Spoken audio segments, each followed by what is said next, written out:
Good evening, my dear warriors. Welcome to the Vedantu JEE English channel. And tonight we are going to solve some really hand-picked, amazing top PYQs for your Physics Olympiad, that is NSEP 2025. So I have taken some past year questions and I feel that they are really good. So we will definitely spend some time. We will see it properly step by step. You will see the concept, the application, the formulas, the theory related to that particular problem as we solve that particular question. Cool. So let's begin with the class. I hope I'm audible and visible to all of you. Quickly let me know in the chat box. Yes, your Captain Shreyas sir is here. And I've been teaching, guiding, mentoring kids for a very long time. And one such thing which I absolutely love is pushing the kids beyond the JEE mains level. Obviously, JEE Advanced is our goal, but sometimes people get so lost in JEE Advanced, JEE mains that they forget that the love for the subject.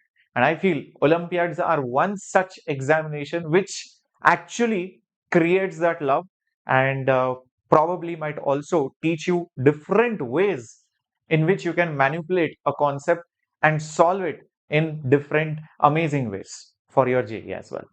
So let's begin with the class. And if you do not know about me, that's my quick introduction slide. You can also say hello in the chat box and even in the comment section. So let me know quickly in the chat box. Hi Grace, Sujit, Abu, welcome Princess. Hi Jeffrey, nice to see all of you. Hi Sangam. Let me know quickly if you're in 11th or 12th or a 10th standard student. For 10th, the questions might look little bit tough if you have not yet done the syllabus. If you have done the syllabus, it will be okay. Because remember, the paper is the same, okay? So bear that in mind. And by the way, let me also motivate you a little bit. So Riddesh is our student who cleared the NSEP. And not just that, he also went to the Asians Physics Olympiad this year. And he also won a silver medal, okay, in the Asian team, national team, which secured 2 silvers out there, 4 bronzes, and even one honorable mention. And this was just not the case of Riddesh, but also, last year too, we had amazing results. Now what happens in 2025 we need to see, because obviously the exam is going to be in November. So the last year's results in NSEP was outstanding. 8 students who got selected were from Vedantu. Yes, 8 students. It was amazing. Ketan, Riddesh, Navanil, Pranjal, Rohan, Apurv, Adarsh, and even Daksh. Okay, so this should probably be your motivation, because this year it's going to be your turn. Okay, so let's put in our hard work out there. Hi Jeffrey, welcome. Yes, welcome Ritik. Nice to see you, Vishnu. Welcome, Sashwat. Nice to see all of you guys. Great. Wow, you're in 9th standard. I just hope that you have done that theory. If you have not done, no worries. You will find my beautiful playlist on the Vedantu JEE English channel. Feel free to go through any of the playlists or videos on the channel. It's very good content which you will love. Okay, if you want theory.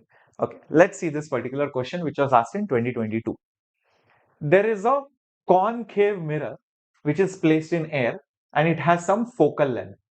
The mirror is now placed horizontally, as you can see, and there is some water which is filled in it, and the water's refractive index is given to be 4/3. There is some object placed near the principal axis at some distance d from the mirror. So this is distance d, such that a real inverted image is formed at the same place as that of the object.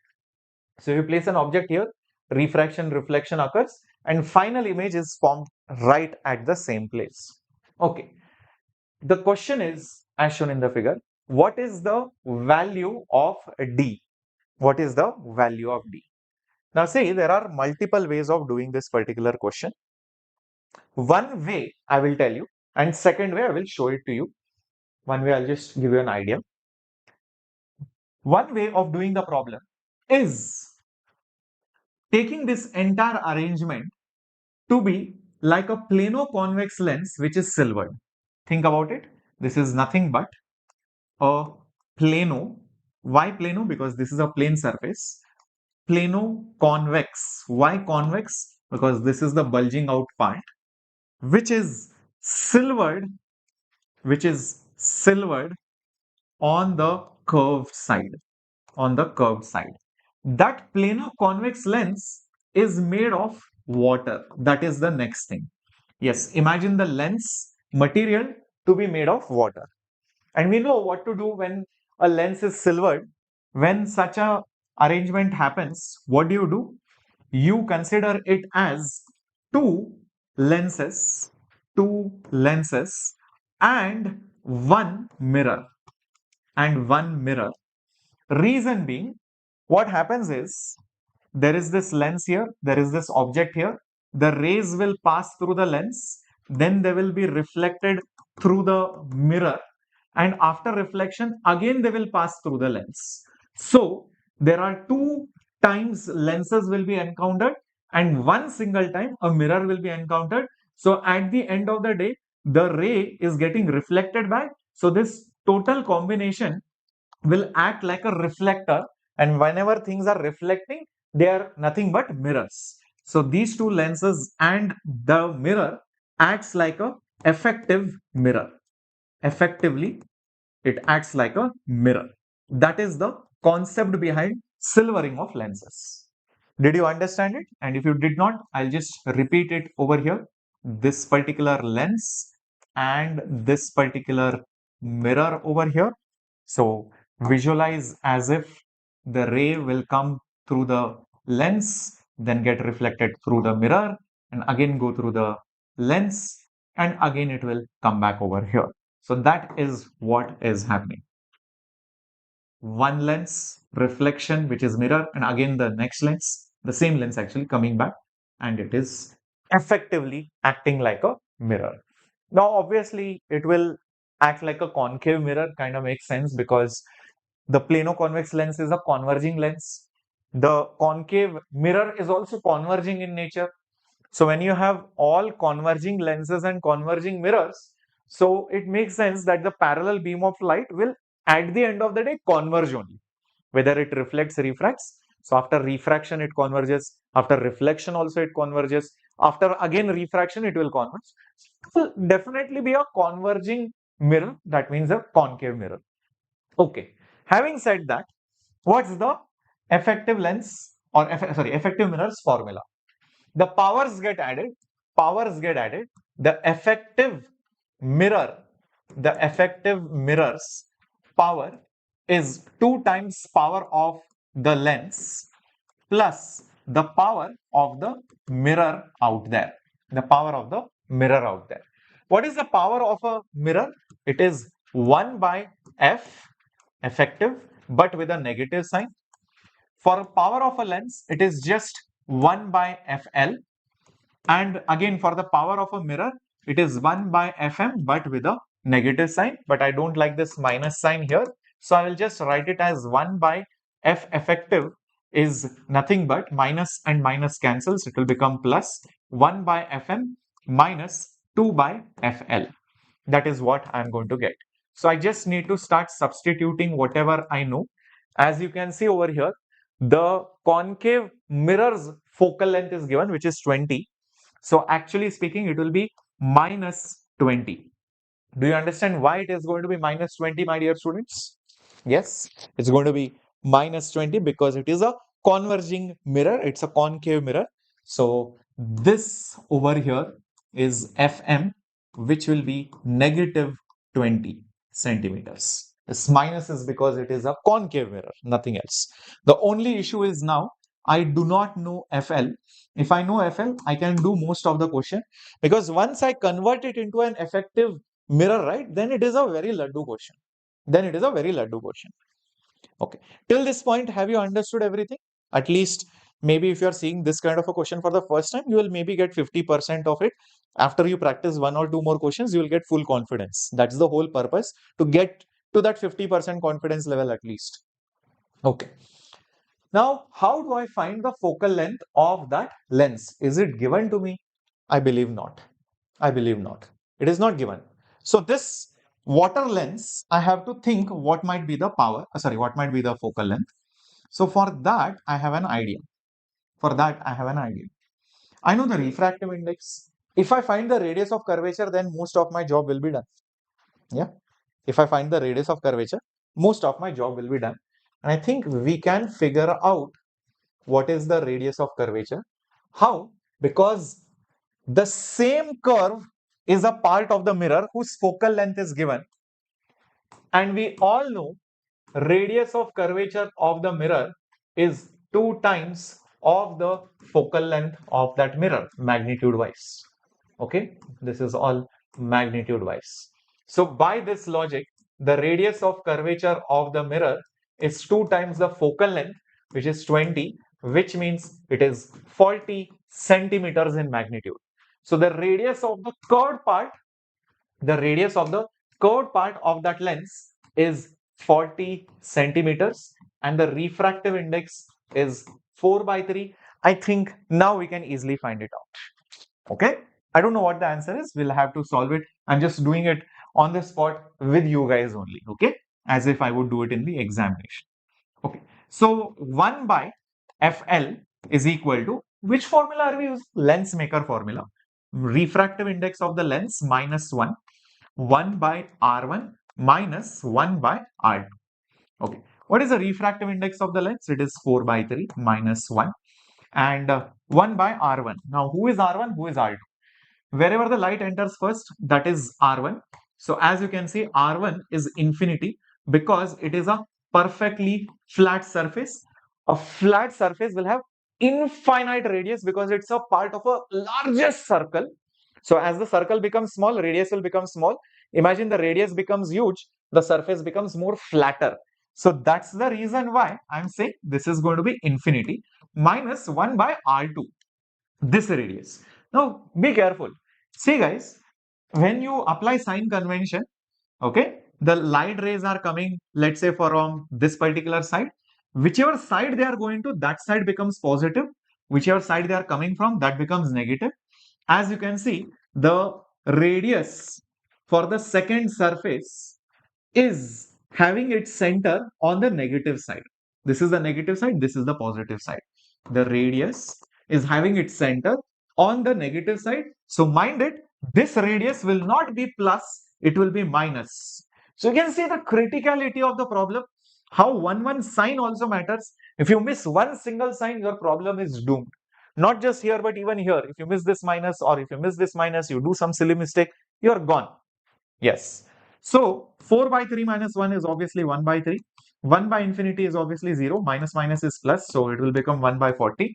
So this will just become 120, I believe. Right? 43 is a 120. So this is 1 by FL. And this is what I'm going to use over there. Is this okay?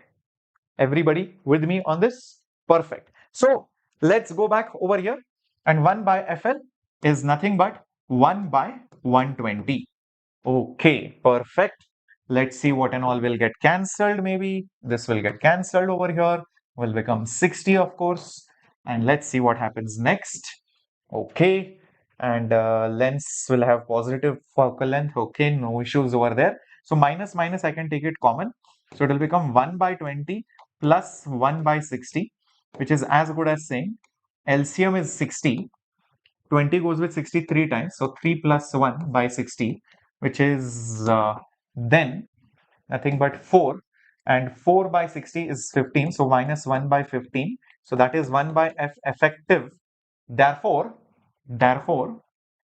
this is very interesting now. So the F effective, therefore the F effective is minus 15 centimeters.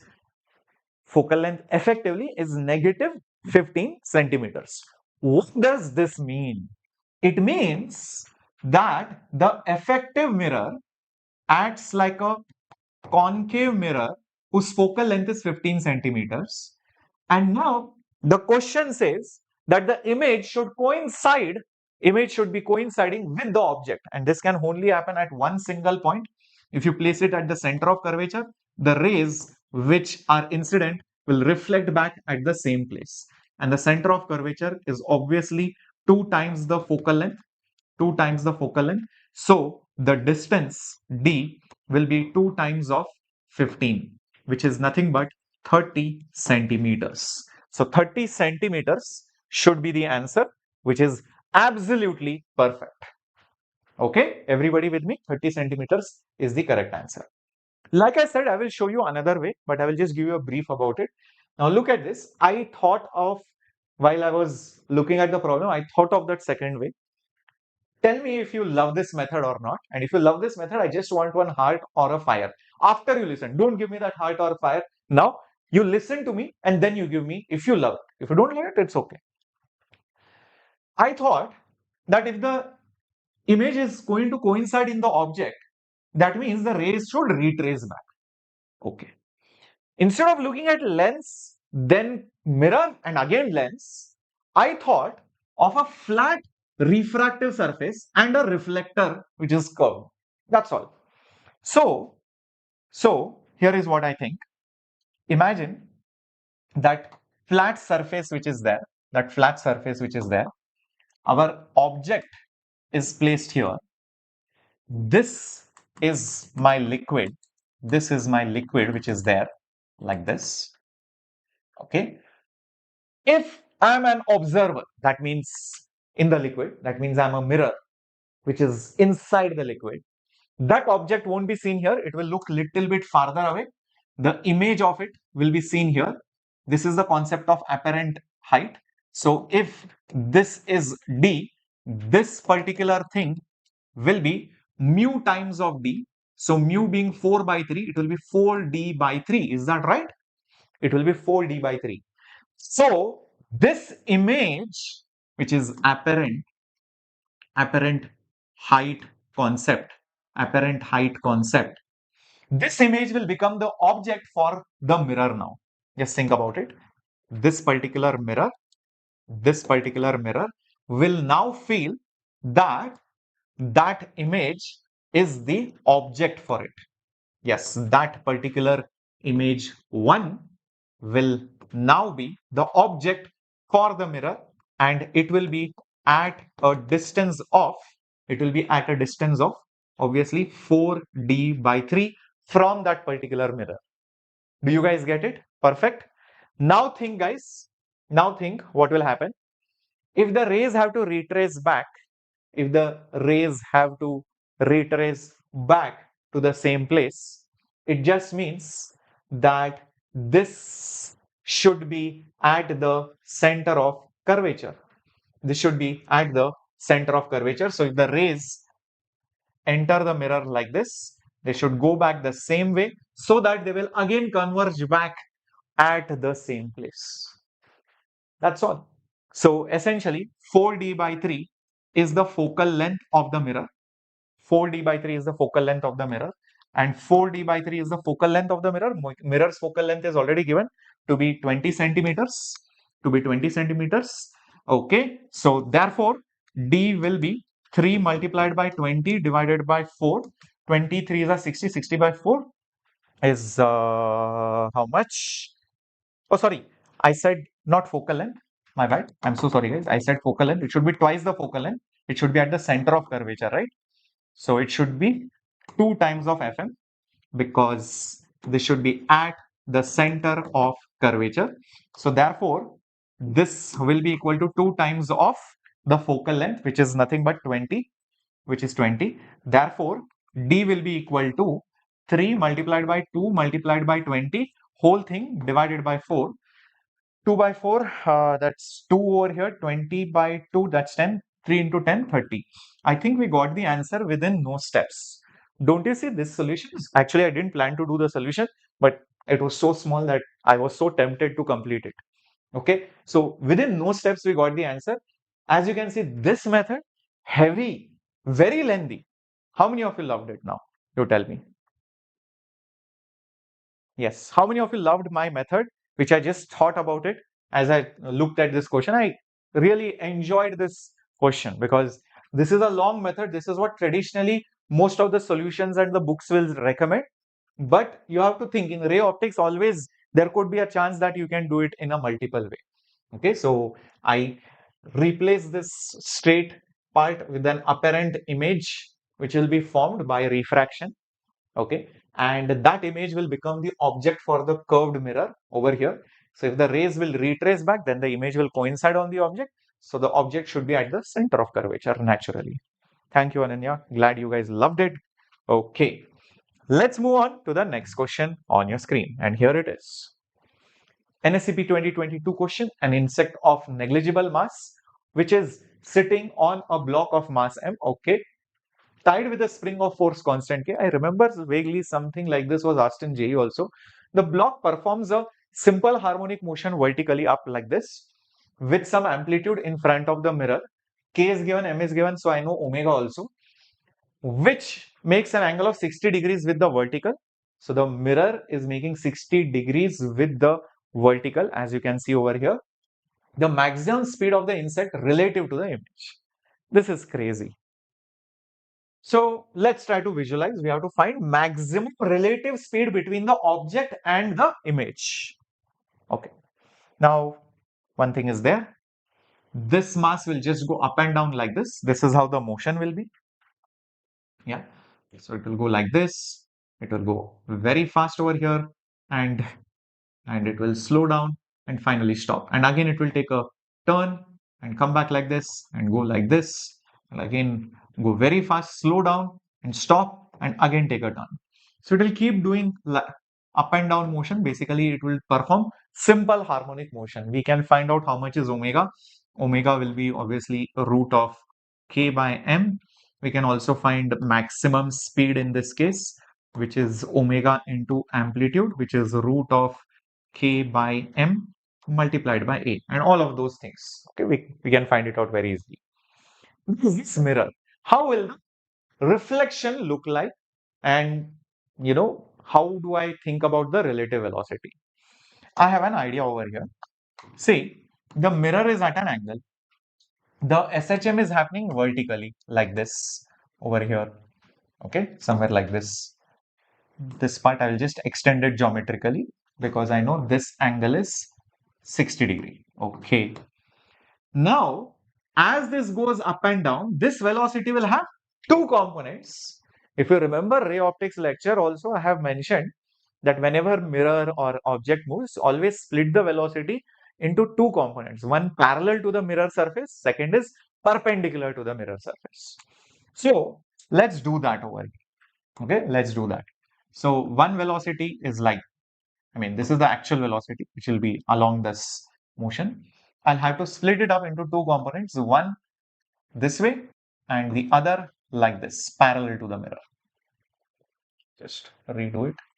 One parallel to the mirror surface and the other one perpendicular to the mirror surface.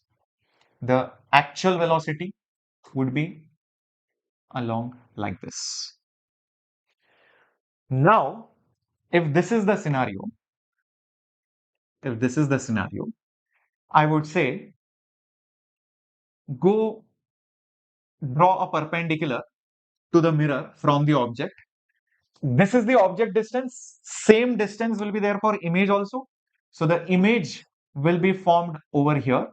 The image will be formed over here. And that image will also have velocity. Remember, the mirror is not moving, only the object is moving.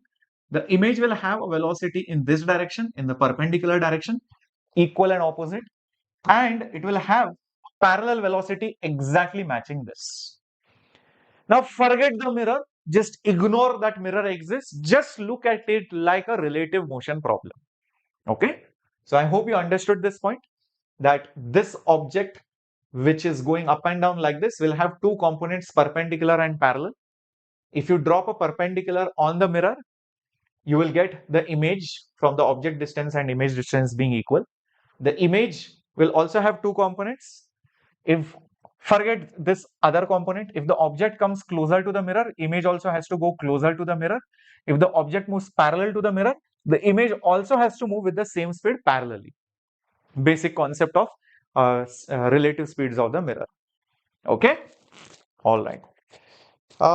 Yes, NSS, I'm planning regular sessions, but it depends on your comments and how many likes you give. If you do not watch, don't like, don't comment, then I will feel that you're not interested. Because see, all our previous series, everybody's liking, commenting. So that's why I'm also motivated. I'm also doing it. But if you guys don't do it, I'll feel maybe you're not interested. So that is the reason why I want you to share this video with all your NSEP buddies and your schoolmates and tell them, comment and just like it. That's all I'm asking. That's my fee. Okay, cool. Now, I said forget the mirror. Look at it like a relative motion problem. Think of two people having this component and this component. Let's take it one by one.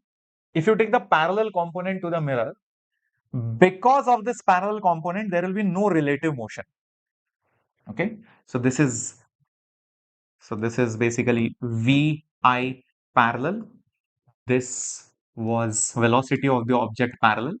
So I can say that due to parallel component,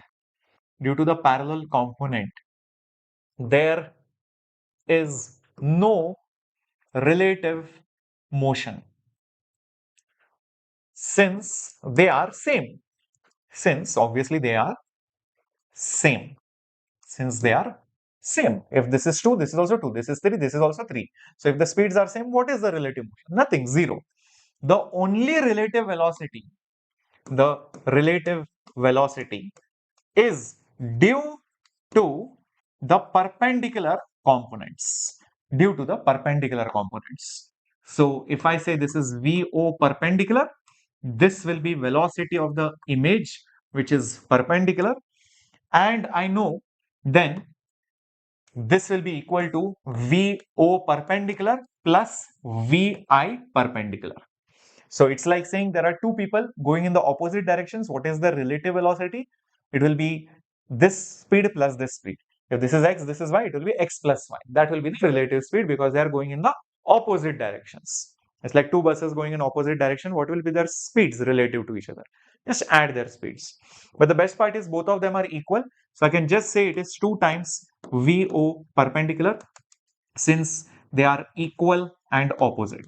They are equal and opposite to each other. So magnitude wise VI perpendicular is definitely equal to VO perpendicular.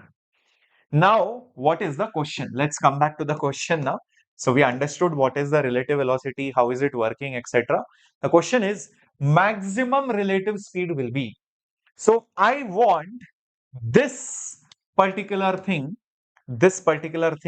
to be maximized. That means I want this particular thing to be maximized. Okay, let's think about it. How do I maximize it? So it will be 2 times velocity in the perpendicular direction. Well, if this is 60 degrees, let's think which other angle I can get. This will be 90. So it's obvious that this will be 30 degrees. So it will be actual velocities. It will be actual velocities cos 30 component. It will be actual velocities cos 30 component. Okay. So cos 30 is root 3 divided by 2. So 2 cancels. So it will become VO root 3. VO root 3. So if I want to find the maximum value of that, I need to know the maximum value of this, which I already know. Therefore, I think we have come to the final answer over here. So therefore, V relative maximum will be root 3 times V naught, or the velocity of the object is nothing but root of k by m and this into a. It's as good as saying root 3k by m and that a is outside. So that should be the answer. Yes, so root 3k by m and a is outside. So if you don't like that a to be shown over here, we can do one thing. We can show it here also. It's one and the same thing. So a root 3 into root k is root 3k and the whole thing divided by m. One and the same thing. That's how you do it. Is that okay? So this V naught is nothing but this. So Vmax is the velocity of object. It's the max velocity of the object. Cool? Understood? Very simple concept. You had to split the velocities in perpendicular and parallel directions. Parallel components are the same. Perpendiculars will be equal and opposite. Parallel components being the same will not cause relative motion. Only the perpendicular components will. Okay? Hi Rishi. I'm so glad NSS. I'm so glad you are loving all the questions. Okay? because I feel the questions are of really nice level, which everybody will enjoy. Okay. So let's go to the next question coming up on your screen. Wow, what is this? Let's see. As shown in the diagram, there is a block of mass m. It is projected from a wall. This is that wall with velocity 2v naught this way. And this surface is rough. So you throw it, it goes horizontally like this on this rough surface. So because of that, the speed will reduce and it reaches this side with v naught. So it goes from here to here with a speed of v naught. Speed reduces. So we can find deceleration, friction coefficient if needed, maybe. With what velocity should I throw this mass so that it reaches that wall B with the same speed, assuming that the entire thing is moving up with an acceleration of 4g. Oh, I think pseudo force concept of elevator will be needed over here. So there are two scenarios. One is nothing is moving. I mean, nothing means this entire thing is not moving. Only this block goes like this, slowly stops on the rough surface and reduces the speed to v naught here.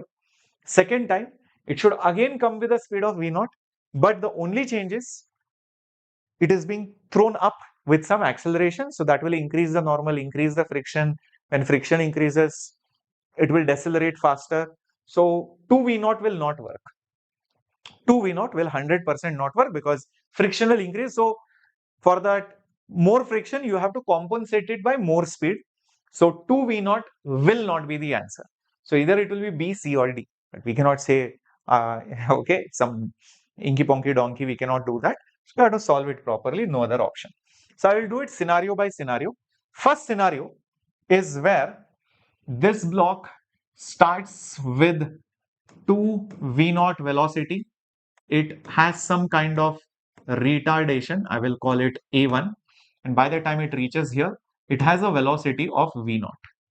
Distance is also given. I think we should use kinematic equations. Makes sense.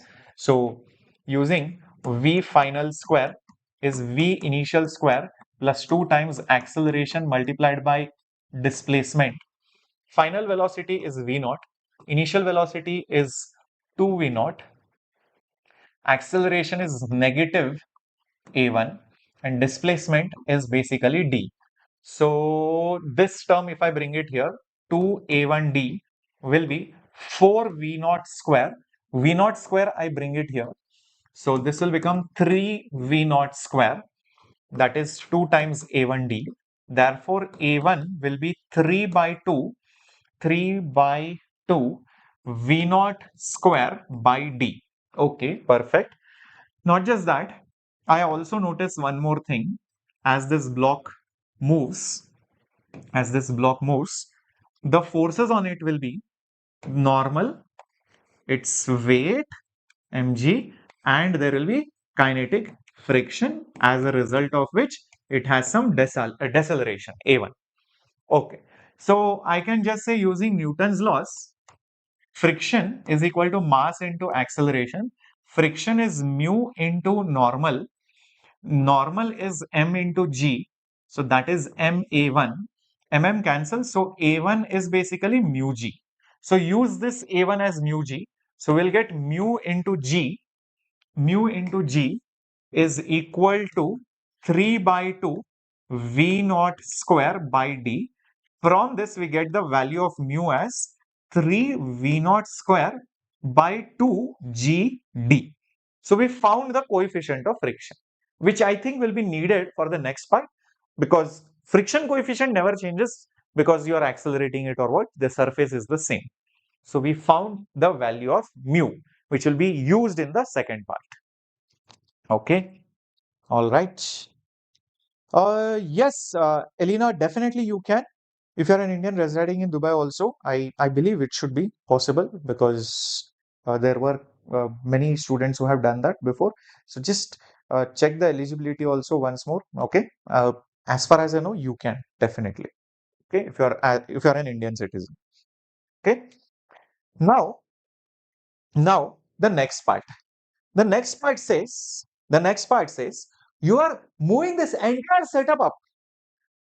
The concept of apparent gravity comes in, if you push everything up, pseudo force will act down and it will support, it will help the actual gravity. Correct?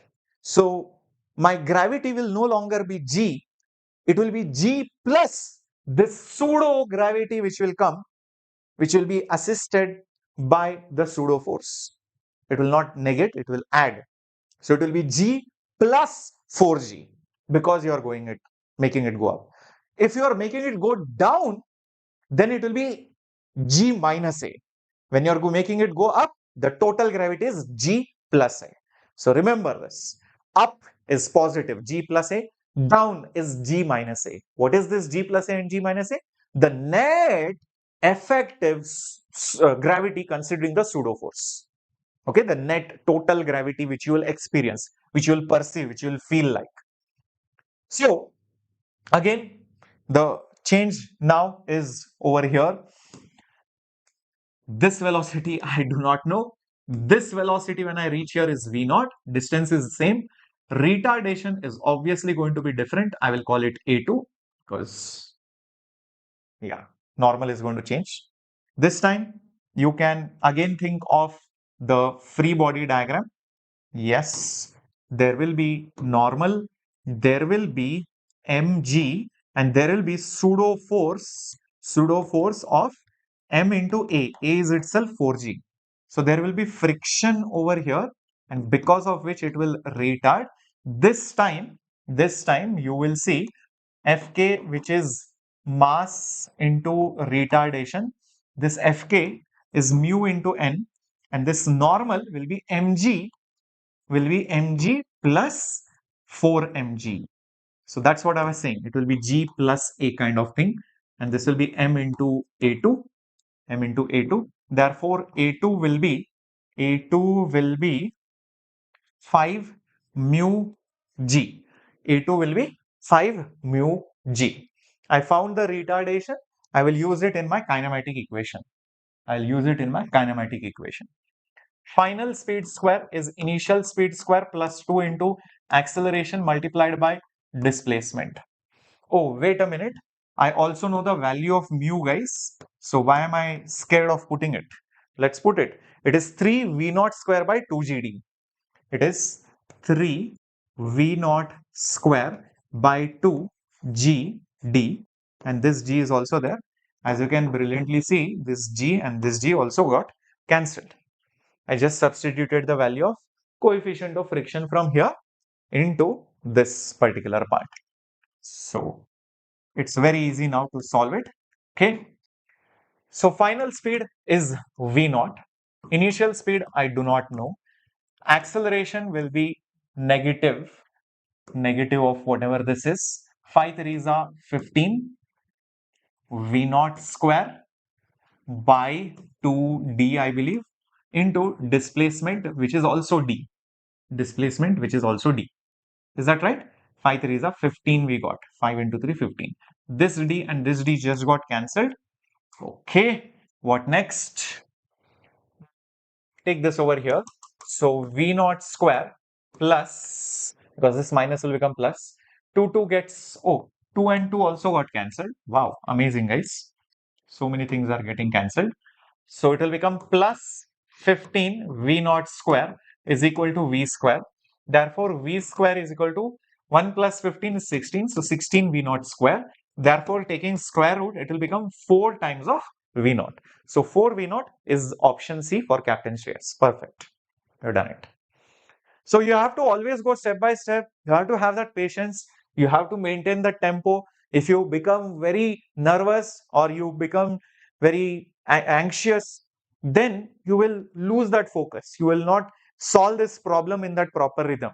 You will feel that, okay, I'm doing wrong. Am I doing lengthy? Is there another way? It should not be like this. Something I should check. Then you will make a mistake. Okay. So we solved the first part over here. Kinematics, Newton's laws.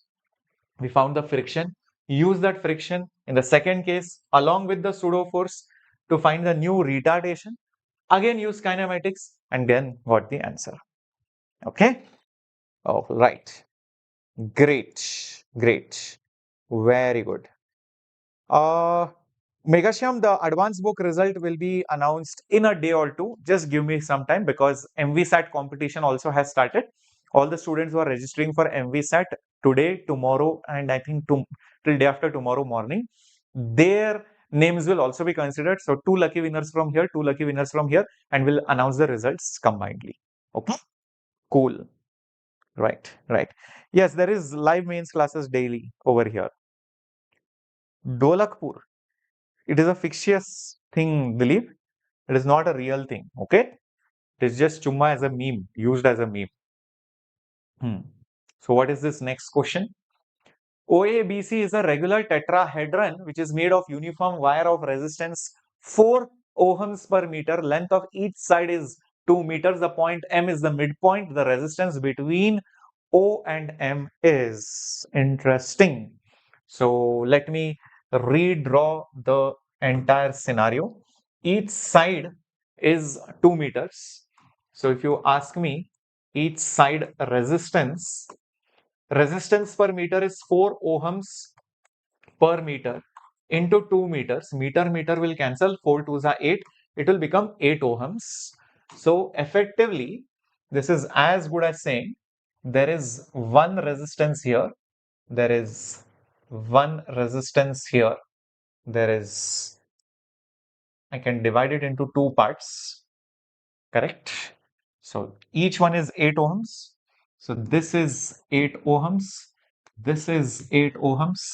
This is 4 ohms. This is also going to be 4 ohms. What about the in-between ones from O to A and all of that? What about the in-between ones, my dear warriors? Yeah. Every side is 2 meters.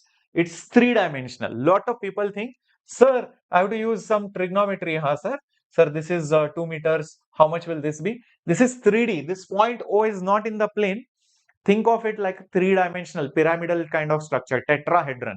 So every side is 2 meters. So don't get scared. Even this is 8 ohms. Not just that, even this is 8 ohms, and even this is 8 ohms. So this is the actual diagram. You might be wondering, why did I write 4 ohm and 4 ohm? Because this point M and O are important for me. I have to find the resistance between this point and this point. Now, I have given this kind of questions before, and I have told that whenever there is a symmetry, always show that line of symmetry by joining the points across which you have to find the resistance. Right now, the points across which I want to find the resistance is O and M. I'll just draw a line and I can see there is symmetry involved. And the moment I find my board hanged, wow, what a moment. Okay, the moment I find the line of symmetry, every point or every wire or every component on that line will have same voltage, so anything on that line I can just forget it. So that is the concept which I have to use. 1 second, guys. 1 second, the board will come back. Hmm. Hmm. So this is the line of symmetry. So all points have same potential. And whenever the points have the same potential, what do we do? Whenever the points have the same potential, what do we do? We ignore same voltage, no voltage difference, no current will go. No current will go. So that is why it is okay to ignore this particular part. Ignore this. Ignore this. Ignore this. Now it looks like a simple question. I'll tell you how. This particular point, which is, I don't know, O, and this particular point, which is, let's say, M. Think of it as if, forget this, there is one 8 ohm resistor and 8 ohm resistor like this. Just check this out. There is one 8 ohm resistor and 8 ohm resistor like this. This is 8 ohm. This is also 8 ohm. Forget this. This wire is directly connected to this point. This point and this point are at the same voltage. This 8 ohm is this one. And that is also connected to this 4 ohm resistor here. Okay, let me just call this as M. Think of it as if this is 4 ohm resistor and it is just connected over here like this. Same thing I can say it on the other side also. To make it look slightly better, I will do one thing. I'll just write it like this.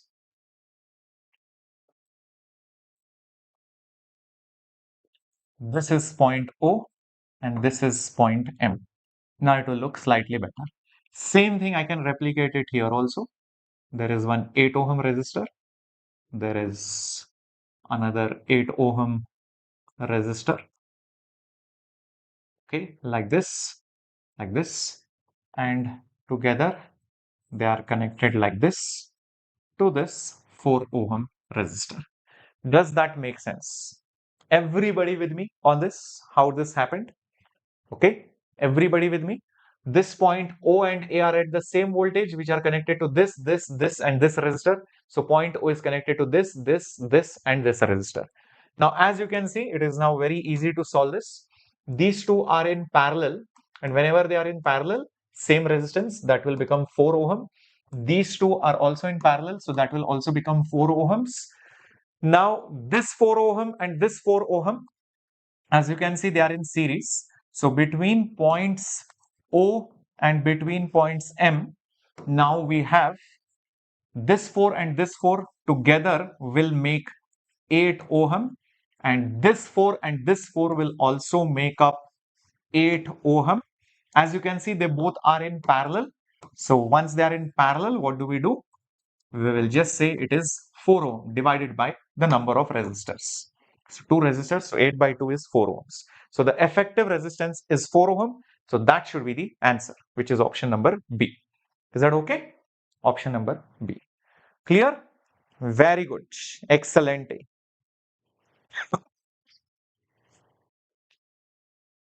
Excellent. Perfect. Okay.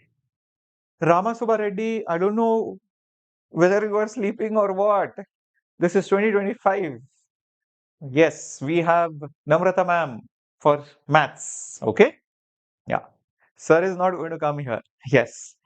Sir has his own channels, man. Okay. He's not going to come here. Let's move to another killer question coming up on your screen. A reading of the ammeter used in an electrical network is 20 milliampere when after a long time of pressing the switch. So it's a steady state scenario. Inductor and resistors are there. So the inductor will act like a wire. It will not have any kind of flux changes. So it will not create any voltages induced EMFs. So it will just behave normally. And there is some steady current flowing after a long time, which is 20 amperes in 3R resistor. So now what the question is, okay, now it is closed, but once you closed it from its open state, during that time, what was the current? What was the reading in that same ammeter? Amazing question it is. Okay. Great. So let's see how do we solve it. And before that, somebody had asked, who's it? Ananya, what is the simplification of the circuit? I'll repeat. This was our original diagram. It's a 3D. Visualize it in 3D. Imagine a triangular base and imagine from that base at some height, there is a point on the top. So this is from the top view you are seeing. So all the sides are 8 ohm, 8 ohm, 8 ohm, 8 ohm, like that. Whenever you see that between the points where you want to find the resistance, if you draw a line, that line itself divides the diagram into two equal halves. That means line of symmetry. Then all the lines, all the points, all the wires components are going to have same voltage. That means no current will flow. So if there is a component, forget it. That is the rule. I have taught this in current electricity chapter. It's there in the playlist. Okay. The concept is very simple. Because of symmetry, equal things are there. So that line of symmetry will have same thing throughout. So no voltage difference, no current. So better forget it. The moment I forgot it, I saw this point, same voltage as this. It's connected to this resistor. So I connected O to this 8 ohm. I connected this O to this 8 ohm. These 8 ohms are connected at C over here. So this is basically that point C, if you understood now. And same thing over here. This is connected to this 8 ohm. This is also connected to this 8 ohm. These two are connected to point B over here. And point B is connected to M via this 4 ohm. And point M is connected to C via this 4 ohm. Now these two are in parallel. These two are in parallel. So, and this 4 ohm effectively is in series with this 4 ohm. So, which will make it 8 ohm, correct? And same thing, this 4 ohm and this 4 ohm will make it 8 ohm. But these two are in parallel. So, again, it becomes 4 ohm. I hope it is clear now. Okay. Now, this particular question, let's see how do we solve it. Yeah. Oh, for NSEC also you guys want. Yeah, I was born in Tamil Nadu, the game king. Yeah. I was born in Salem. All right. Can we apply delta star method? Yes, you can apply delta star method and all of that, but don't apply. Delta star method is the most useless method for JEE. Lot of people try to learn it and waste their time. You many times don't need it because JEE will make the problem in such a way that either some symmetry or some basic, some concept or some visualization will make the circuit simplified. So don't waste your time. Yes, delta star method can be used for solving unbalanced Wheatstone's bridge and all of that. That's again very specific case. It's not needed. Yeah. Yeah. All right. So delta star method is where if you have three nodes like this connected with three resistors over here, you can convert it into like this, three resistors like this, one resistor here, one resistor here. This is delta, this is star. So there is a formula for that. And if you have this, you can connect it into this. So we don't need it. It is there in electrical engineering, electronics engineering. When you go to second year, first year, maybe there you learn. The reading of the ammeter is asked. Okay, so I will probably have to take two circuits, two different scenarios. One, when it is connected for a long time. Okay, so t tends to infinity, that means it is steady state. And whenever it is steady state, the inductor will behave like a simple wire. So wherever that inductor is shown, I'll just forget this and think of it as if there is a simple wire over here. And just reimagine this circuit, maybe reimagine this circuit. How? This battery is there.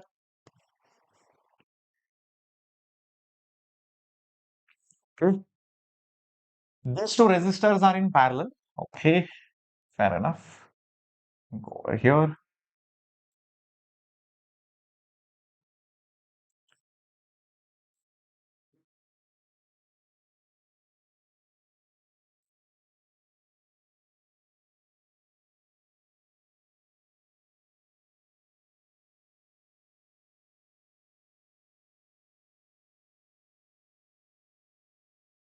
Yeah, I think it's perfect now.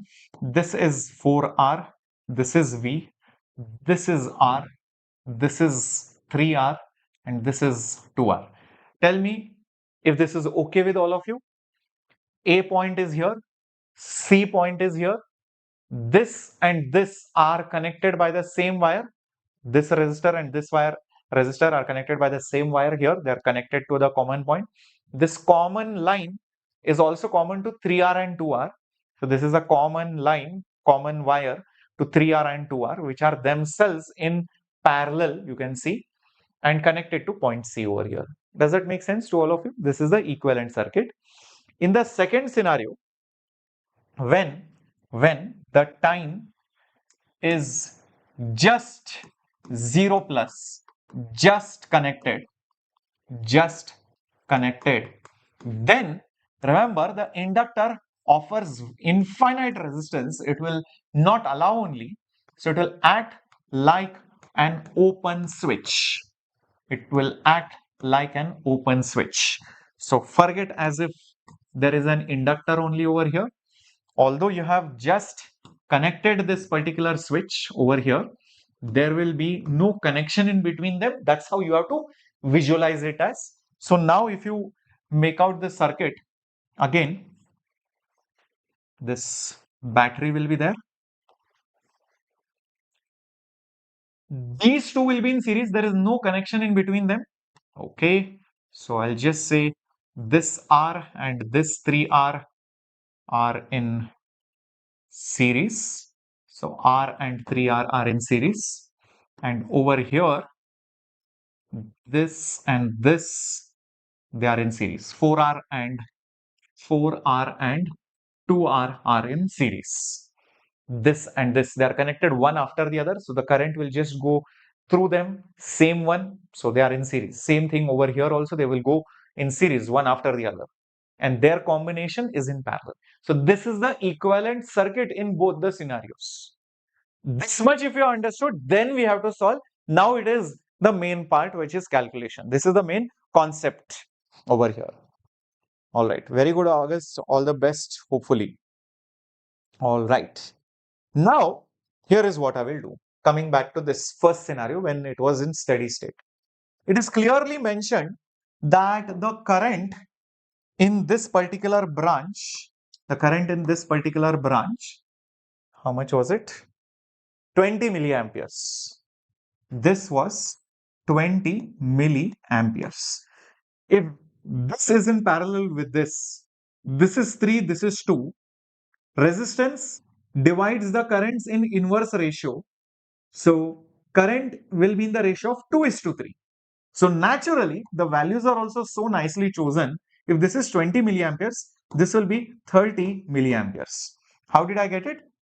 The current is inversely related to resistance in parallel circuits. You can see 3R, 2R are in parallel. 3:2 is the resistance ratio. Current will be 2:3, inversely related, 2 and 3. So this is 20, this will be 30. Is this much understood, everybody? Using Kirchhoff's current law, 20 and 30 will combine together or would have come from 50 milliamperes. Kind of makes sense. Okay, this is 50 milliamperes. Now this will also get divided in the ratio of 1:4 resistors. So current will be 4:1. 4:1 should add up to 50. It's like mentally you can do the calculation. This will be 40 milliamperes and this will be 10 milliamperes. I mean, if needed, but I don't know whether we'll need it or not. Chumma, I'm just saying. So this is how the current distribution will be, and through the battery also 50 milliamperes will be flowing. Okay. Now what do we do? Let's see. In the next scenario, what will happen? Okay. This particular resistors, both of them are in, I would say, series. So together they will act like 6R, and this R plus 3R will be 4R. So if I know what is the current in the circuit, I can also figure out how much current will flow through each one of them, and that is what the question is, if you remember. The question is, after the key is closed, what is the new current reading? What is the reading in this 3R after the switch is closed? After the switch is closed. So we need to figure out how much current is flowing over here. How much current is flowing over here?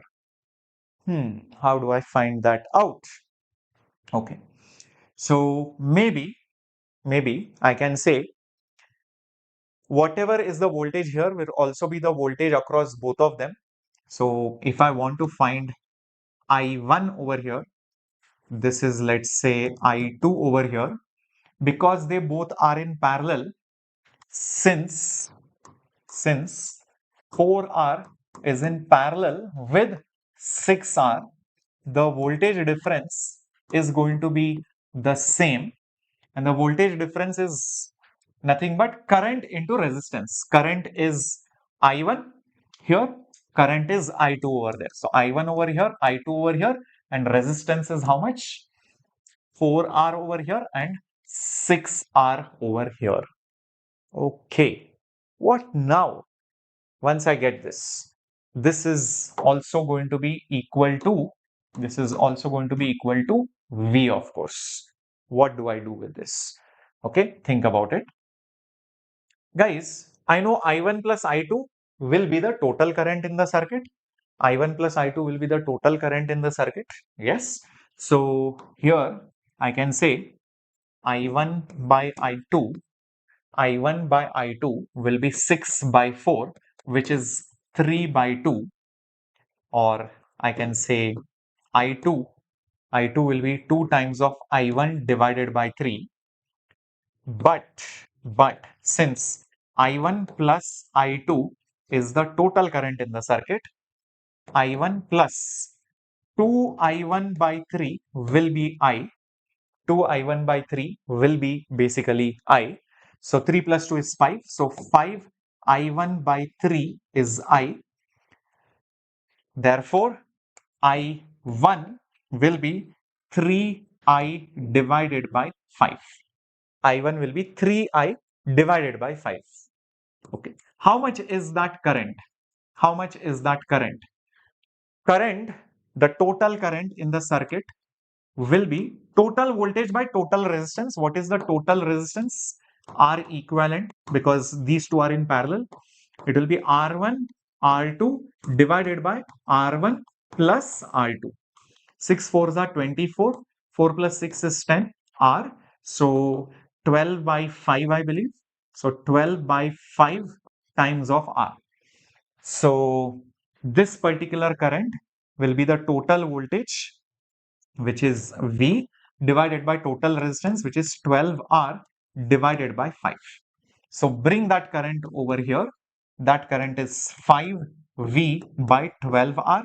5 cancels. 5V by 12R. 12R, sorry. 5V by 12R. Okay, 5 cancels. 3 by 12 will be 4. So it will become V divided by 4R. That is the current. I will be V divided by 4R. But the problem is, if you see the options, none of the options are in V and R terms, it is in milliamperes. So we cannot leave the answer in terms of V by 4R. That is one thing you will agree. We cannot leave the answer in terms of V by 4R. We have to do something about it.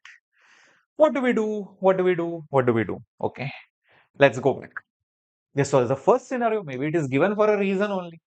So think, how can we relate V and R over here? Maybe there is something over here. See, there is 50 milliamperes current. These two resistors are in parallel. Whatever voltage is here and whatever voltage is here, if I add them, I will get the total voltage. Oh, let me apply Kirchhoff's law, maybe that will be better. How about applying Kirchhoff's law onto this part of the circuit? Start going like this, like this, like this, and come back. Okay, let's apply Kirchhoff's voltage law and see what exactly happens. Let's just see, guys. Okay, it will be interesting to see what will happen. Starting from here, I get a battery, so plus V. Then I get a resistor, so minus IR. So minus current, which is 40 milliamperes into resistance. Again, I get a resistance, so minus current, which is 20 milliamperes multiplied by 3R. And then I'm back to the same place, so that's why equals to 0. Therefore, V will be equal to, take both of them on the other side. So 40 MR plus 20 into 3, which is 60 milli into R. So this will become 40 plus 60 is 100. 100 R milli. Okay, perfect. So V is 100 R. So maybe I have to use it over here. So V is 100 R milli, whatever it is. Great. Divided by 4R. Now R cancels. 100 by 4 is 25. So it will become 25 milli. Yes, so answer is 25 milliamperes. Oh, 25 milliamperes is right over here. You can see 25 milliamperes. What a brilliant question. So we first thought what we need, and then we actually went ahead. We hunted for that voltage. So the second part of the problem was inductor will as if not exist. It will be open because you have just connected it. It will completely disown the circuit. It will not be present only, as it's going to act like that. I redrew the circuit, visualized it. I saw two resistors in series and their combination in parallel, found the equivalent, found the total current, found the distribution of the current, and from that distribution, I found the value of I1, which I want in the question. I want I1. That was the question in the first place. The moment I substituted everything and I got V by 4R, V is not known, R is not. So I went back to the first scenario where I had re-visualized the entire circuit when it was in steady state for a long time. And then I saw that if I just apply Kirchhoff's voltage law, it becomes very laddu question. V is 100R. Once I get V is 100R, I just substituted it over here and we got the answer. Got it? Yeah. So after this, it is easy, but before that, it looked little bit crazy only. Okay.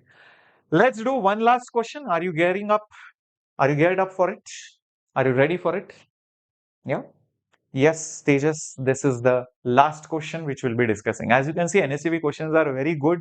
They're of nice level, very good aptitude, critical thinking, visualization, multiple concepts, multiple chapters are needed. Ready, guys? Put up some fire emoji, like the video if you have not done that yet. Okay, see what this question is. A particle of certain mass is revolving in a horizontal circle. This is to be visualized in 3D. This is flat. That M mass is going in a horizontal circle like this. It's connected by a thread. The surface is smooth and the string is passing through a hole. So as this mass moves, there is a thread which is there, which is connected, and the thread is passing through the hole, and that thread is connected to some double mass system over here. Two equal masses on the other end of the string. If one of the mass is removed, oh my god, so you cut one of the masses and you remove it gently, then the radius of the circular motion of the mass will, what will happen? Okay. Yes, Kishore, nearing 3 lakhs. You're almost at 2,99,000 subscribers, and I'm also eagerly waiting. Fingers crossed. I think it should happen in the next 10 days, is what I'm expecting before the September ends. Yeah, wake me up when September ends. But I think it should be like wake me up before September ends. All right. I don't know whether you have heard that song. It's a beautiful song. All right. So, how do we do this question? Interesting. This mass is there, it is rotating. You are gently letting that mass go and let that radius change on its own. So, what might be exactly happening? So, let's visualize the two scenarios. Okay, first, this scenario over here. Because this is going in a circular path, this is going in a uniform circular motion with some angular speed, and the question says what will happen to the radius. Okay, what will happen to the radius? Maybe it will have some angular speed. Let me call that omega 1. Let's say the radius is r1 from here to here. This will need some force of tension. That same tension will pass on and will be passed on to this string over here. This tension will have the burden to balance both these weights together in equilibrium. So therefore, since the net weight will be 2 times of mg, therefore this T will be also 2 times of capital Mg. This tension, which is carried forward over here, will act like the centripetal acceleration. It will give centripetal acceleration. So I can say the tension will be mass into centripetal acceleration. T is already 2 mg. So this will be m into omega 1 square r1. Is this absolutely clear till this point? Yeah, very good. Now, here is what I will say. Now, if one mass is removed, what will be the change? What will be the change? The new tension will be just mg, and that same new tension will be giving centripetal acceleration with new angular speed and new radius. So it will be m omega 2 square r2. So it will have new speed and radius because tension has changed, acceleration has changed, omega, radius, everything will change. Okay, so bringing it over here, I will see mg is equal to m omega 2 square r2 square. I think I've got an idea now. If I call this equation labeled 2 and if I call this equation 1, I think we'll divide both of them because I don't like this g and m and all of that. You have to find the ratio of the radius, which will help me figure out how much has the radius changed by. So divide 1 with 2, what exactly do we get? See, 2 mg by mg is 2 or 2 by 1. M cancels, we will have omega 1 square r1 and here we'll have omega 2 square r2. Okay, we can't do much. I'll just leave it as it is. Okay, I can't do much. I'll just leave it as it is. Just create a duplicate of this. Think, what do we do next? Okay. Now, the question is, if you see over here, figure out what happens to the radius. As you can see, I can't really figure out what happens to the radius because omega 1 and omega 2, I don't know. Some of you will argue, sir, omega 1 and omega 2, why will omega change? I don't think omega should change. I'll be like, what guarantees you that omega will not change? What is that rule or law that you're using to say that angular speed is conserved? Rather, I will argue the other way around. Is the angular momentum which will be conserved. And I'll tell you why also. See, the tension is going to pass through the center. So if you ask me, net torque will be 0 because the tension can't give any torque. If net torque is 0, angular momentum is going to be conserved. Oh, angular momentum is going to be conserved. So what is the angular momentum formula? Initial and final. I'll say I omega. I1 omega 1 will be I2 omega 2. Okay, what is I? Moment of inertia of a point mass is mr square.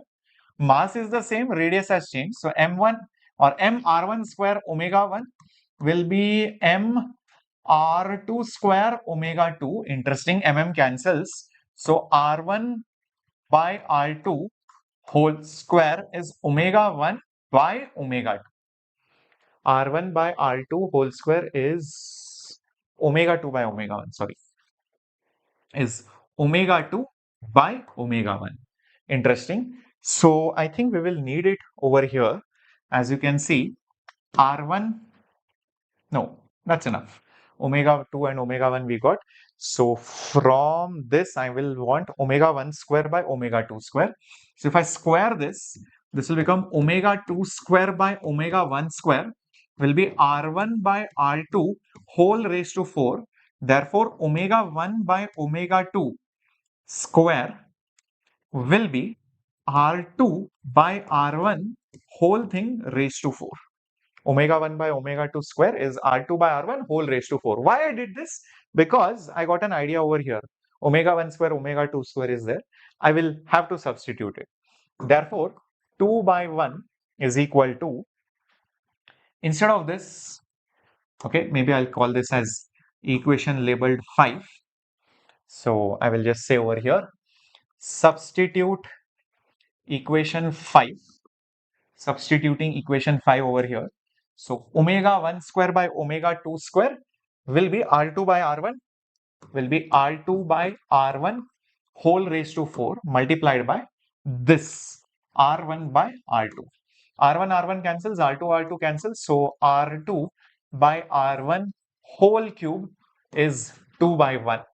Therefore, R2 by R1 is cube root of 2, or R2, the new radius, is R1 times cube root of 2. Is this clear? We got the new radius. We got the new radius. Everybody with me on this? Everybody with me? Yes, perfect. What is cube root of 2 approximately? What is cube root of 2? You should know these values, huh? 1.259 or something, or 1.26 if I'm not wrong. 1.26 R1.